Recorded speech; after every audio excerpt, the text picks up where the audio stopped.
All right, this is Business Breakfast. We're broadcasting live from our cities here in Lagos. So let's get talking now as to make sense of some of these top business headlines now. The first one is Nigeria Bureau of Statistics giving reason why they've not been able to publish unemployment data in the last 2 years because of preparation and trainings, they said, that is ongoing now. So we have Charles Frakoha, IBrandTV analyst, joining us to make sense of these stories now. Talk to us about the position and the reason given by the National Bureau of Statistics, because these are key economic indicators that will help us measure whether we are growing or not.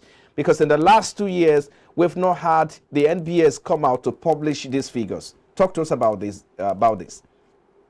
Yes, thank you very much, Frank. You can see that one must commend the Bureau of Statistics for being painstaking, because when you come out with this figures, unemployment figures, it has to reflect the true position of unemployment on the ground. It not just paper unemployment figures. So I commend them for trying to improve the process, the methodology that is being used. When you talk of research methodology is very key, because the things that you are measuring, you should ensure that it's the actual variable you are measuring.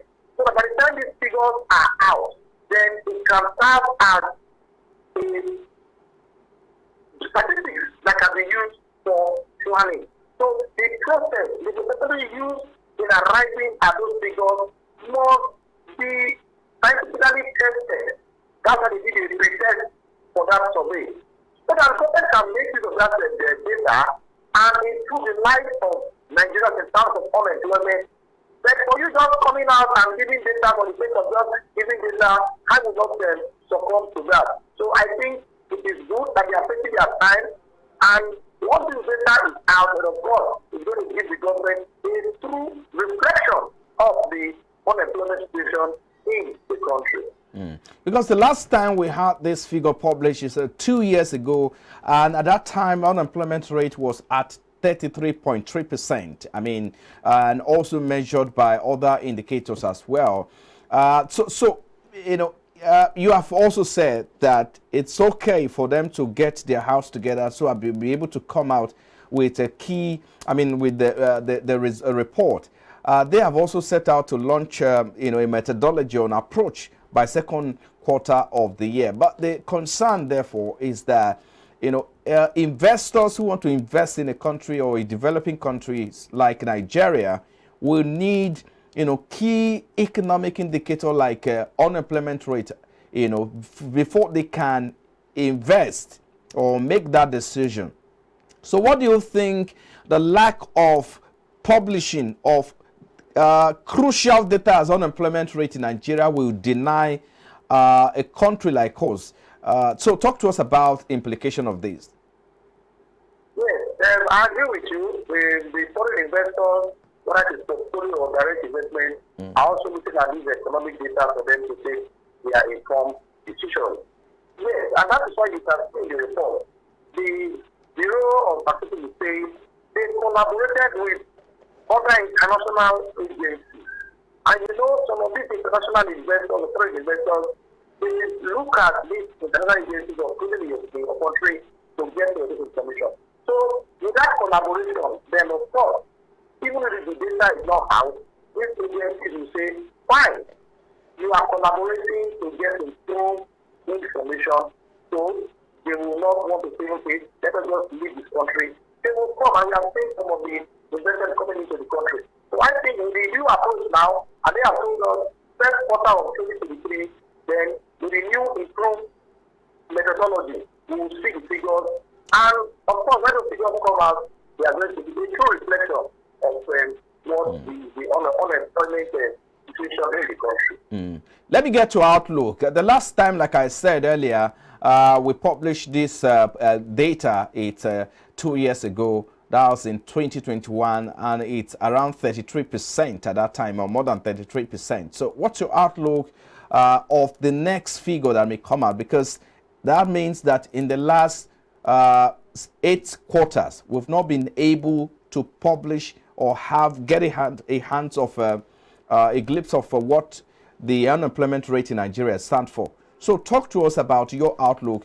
How much do you think the data, or how much percentage do you think the unemployment rate will produce, or the data the agency will produce as regards the unemployment rate in Nigeria when they eventually come out with the report? Yes, that's a very tough one, but looking at what the country has passed through, like you have said, for this quarter and, of course, for this time period, yes, I still see that figure going up. Maybe I will use some percentage 10, maybe 500 basis points. So I'm looking at about 35.3% unemployment figure if eventually it comes out and the NDS using their new approach. Okay, let's move away from there now. Good news. The NNPPC Limited has said, look, the petrol supply in the country has risen to about 44.2% to 488.94 million liters in 1 week. So how significantly do you think this will reduce the pressure on Nigerians motorists who have to stand or queue for hours before they can, access or get petrol? Yes, thank you very much, Frank. I'm not minding, because we keep talking about this petroleum supply, petroleum scarcity, PMS, and all that subsidies. Yes, I must say that in the last years, I think in the last 1 week or so, we've seen an improvement in terms of the supplies of these products. And of course, if I speak from here in Delta, you will see that they don't really talk anything about fuel scarcity here, because fuel is available in most of the filling stations. The 2 filling stations we have in Pakistan local government, there is fuel, and of course, on your way to Warri, on the commercial cities in Delta State, there is no fuel scarcity along the express, the road. Then of course, the airway. You see all the filling stations there, they have products that are selling. At least in the last 1 week, I have been here. So I can see an improved supply of that product. So I will agree with NNPC, but the concern will now be the pricing of these products. Like I speak to you now, it is not being sold at the official rate. Even at those the independent marketers, they still sell at between the price of 300 naira and 400 naira per liter. But of course, the Philippines are not complaining. Nigerians here are not complaining because they are seeing the fuel is available for them. So they just manage and buy it at 300 naira per liter and 400 naira per liter. Okay, so we do hope that this one, of course, this supply will be able to make things better or lighten up things, because there have been a lot of queues and Nigerians have suffered actually to access this commodity. So we hope going forward that maybe this supply, which they say is almost $500 million, will be able to cushion the effect of a scarcity that we're witnessing. But let's move to the next one now, which talk about currency in circulation. According to CBN, the currency in circulation as a result of the Naira redesign policy is below 1 trillion Naira. So first, what is the impact of this? We're supposed to, since the CBN agreed and bowed to Supreme Court ruling, we are supposed to see this currency flood the economy. But the case is still the reverse is different here. So below 1 trillion Naira is what we still have at the moment. So how soon do we begin to have these, things get better? Yes, thank you very much. Yes, Nigerians have gone through that Naira redesign, gone through the pain, and personally I think we are now recovering from it. Yes, the currency in circulation has already gone round, because even the new Naira note is still a little bit scarce. Then the old Naira note is available right now. I can also speak from where I am doing this program for, because you will see that people now collect the old Naira note. There is exchange of goods and services. Even in a restaurant in Nigeria now, they fully collect the old Naira note. People feel it. So there's a little bit of increase in terms of exchange But looking at it nationwide, yes, it has not been widespread because the Naira notes are still not available from the bank. What the banks are giving is still not enough to go around everybody. They are still rationing. If you go to the bank now, you will be able to get at least 10,000, 20,000 Naira. Even the POS operators, they are charging let me quickly jump in. a little bit. Pardon me to jump in now. The concern is that it's been over 3 weeks that the Supreme Court gave that judgment. Yeah, it took about 1 week before the CBN could come out, or more, before they could, agree to that, will I say, comply with that judgment. So the concern, therefore, is that if you have this time, this period, this long time, to have less than 1 trillion Naira in the economy, so people are wondering how much more or how much longer do we have for we to get about 2 trillion Naira back into the economy. Remember, as at last year, December 2023, the CBN was saying that, look, we had about 3.2 trillion Naira in the economy. That was as at December 2022. But as at now, it's less than 1 trillion Naira. So how much longer do we have to wait for us to get, for Nigerians to get this Naira note in their hands? Yeah, it will take some time. It's easy to mop up, but when it's now time to flood the economy with those Naira, it will take some time. And we still appeal to the average Nigerian to be big person. Like I said, it's easy to tell people to bring your own notes, you're not going to be legal tender. But now that it's a legal tender, they all know that we're more powerful, so bringing them back to Nigeria will take some time.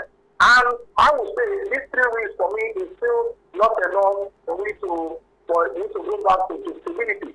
It will still take, for me, my own opinion, it will still take maybe about 2 to 3 weeks again before we begin to see the Naira circulation increasing to at least over 1 trillion Naira and more. Okay, let's move to our next story now as we wrap up with this one now. The International Labour Organization, ILO, it's proposing a kind of working condition, what people should have if they work, especially asking for enhancement or decent pay for every worker. And according to them, they are saying that there has to be an improvement in the working conditions and earnings of key workers, especially those essential workers during the COVID-19 crisis. And you remember a lot of people, put their life on the line for their country. So it looks like they're not getting rewarded as we expected. I think that's what the International Labour Organization has noticed in this sense. So with regards to Nigeria in this conversation, do you think we have done well? Do you think the country has done well in rewarding or paying decent or giving decent pay or awarding decent pay to these workers, essential workers they are called? Yes, thank you very much. It is very obvious and clear that the ILO is stating the obvious. Nigeria is one of the developing nations or countries, and case maybe. We have not done enough in taking care or compensating the essential workers who put their life, according to you, on the line when it comes to COVID.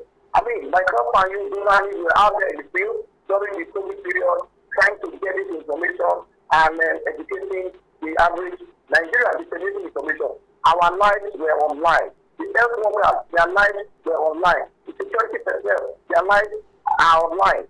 Looking at the competition from then till now, you will still see that not much has been done. And that's why we still see, especially the health workers, they still want to run away from the country. They still want to relocate, as we say, the popular people, they want to tapa.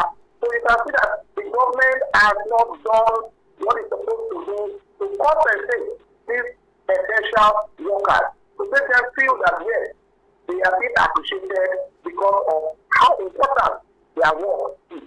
I mean, looking at even the last election that the journalists covered, you can see some difficult terrain that some journalists, broadcasters have to go through, in terms of bringing this information to the general public. So I believe that a lot still needs to be done. Yes, some media houses are tried, some health organizations are tried, but more still needs to be done to improve the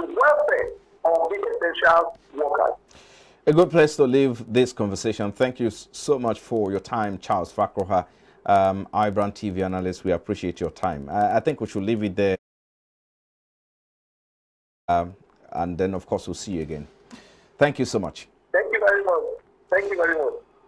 Well, you've been watching Business Breakfast. We're broadcasting live from our studio. So we turn our attention now to equities market as we look at the week in review. All-share index, which started the week at 55,788.37, had lost about 872.78 basis point on Friday. So that's our focus when we return from this break, and we'll be looking at a sentiment driving, or that is likely to drive the market post-election. Stay with us.